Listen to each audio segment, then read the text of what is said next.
І сталася, калі натоўп ціснуўся да яго слухаць слова Божае, а ён стаяў каля возера Генезарэт, убачыў дзве лодкі, што стаялі пры беразе возера. Рыбакі з іх выйшлі і паласкалі сеткі.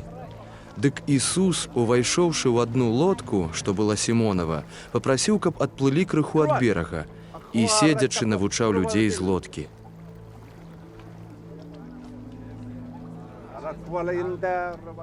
А як скончыў прамаўляць, сказаў Сімону: «Паплыві на глыбіню, ды закіньце сеткі вашыя на лоўлю». А Сімон адказаў яму: «Вучыцель, мы ўсю ноч працуючы нічога не злавілі, аднак на тваё слова закіну сетку».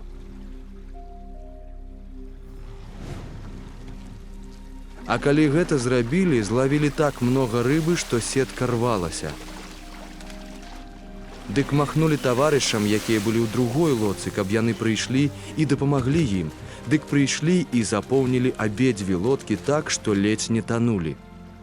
Калі ўбачыў гэта Сімон Пётра, упаў да кален Ісуса, кажучы: «Адыдзі ад мяне, бо я чалавек грэшны, Господзе». Бо ад такога налову рыбы, што яны злавілі, яго ды ўсіх, што з ім былі, ахапіў жах. Таксама і Якуба, і Яна, сыноў Зебядзеевых, таварышаў Сімона. І гаворыць Ісус Сімону: «Не бойся, адгэтуль ужо людзей лавіць будзеш».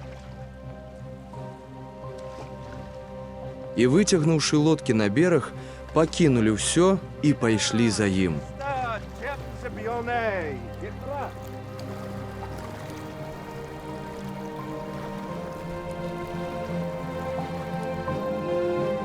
І здарылася, калі Ісус быў у адным горадзе, вось прыйшоў адзін чалавек цалкам пракажоны, ён, убачыўшы Ісуса, упаў на твар і прасіў яго, кажучы: «Господзе, калі хочаш, можаш мяне ачысціць».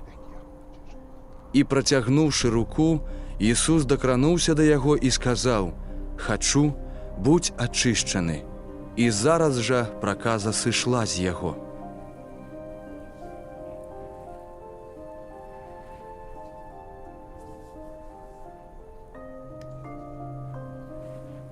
І загадаў яму, каб нікому пра гэта не гаварыў, але сказаў: «Ідзі, пакажыся святару і ахвяруй за сваё ачышчэнне, як загадаў Майсей, на сведчанне ім».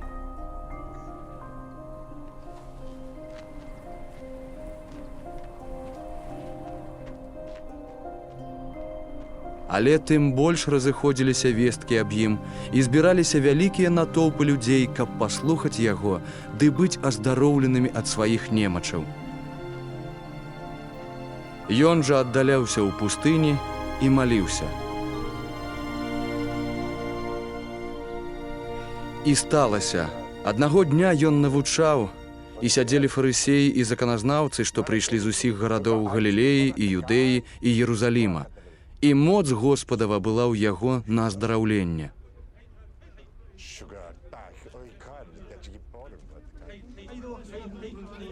І вось мужчыны прынеслі на ложку чалавека, які быў паралізаваны, і стараліся ўнесці яго і пакласці перад Ісусам. І не знайшоўшы з-за натоўпу, з якога боку паднесці яго, узышлі на дах і праз сталяванне спусцілі яго на ложку на сярэдзіну перад Ісусам.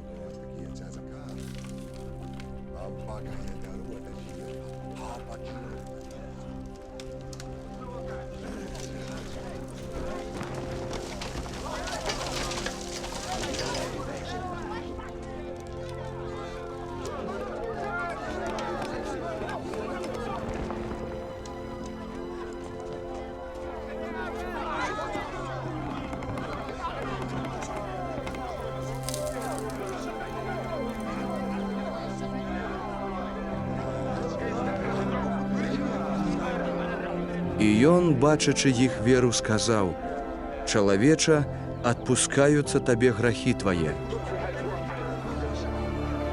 І пачалі разважаць кніжнікі і фарысеі, кажучы: «Хто ён, што блюзніць? Хто можа грахі адпускаць, апрача самога Бога?»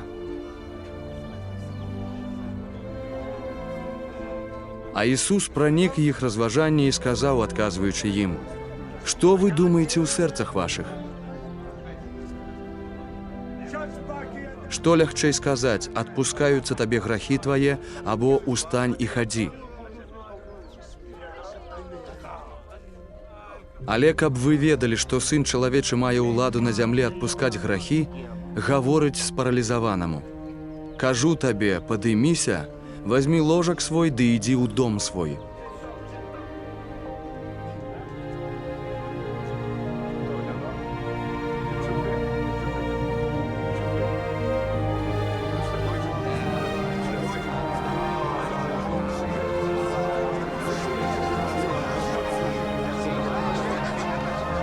І ён, зараз падняўшыся на віду ўсіх, узяў на чым ляжаў і пайшоў дадому, славячы Бога.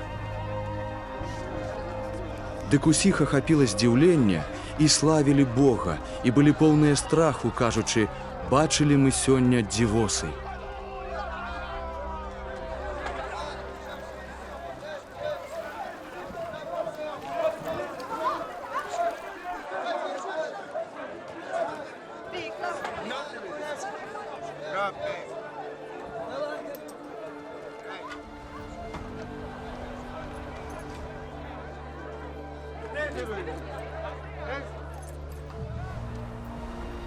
І пасля гэтага выйшаў ён і ўбачыў мытніка на імя Леві, які сядзеў пры мытні, і гаворыць яму: ідзі за мною.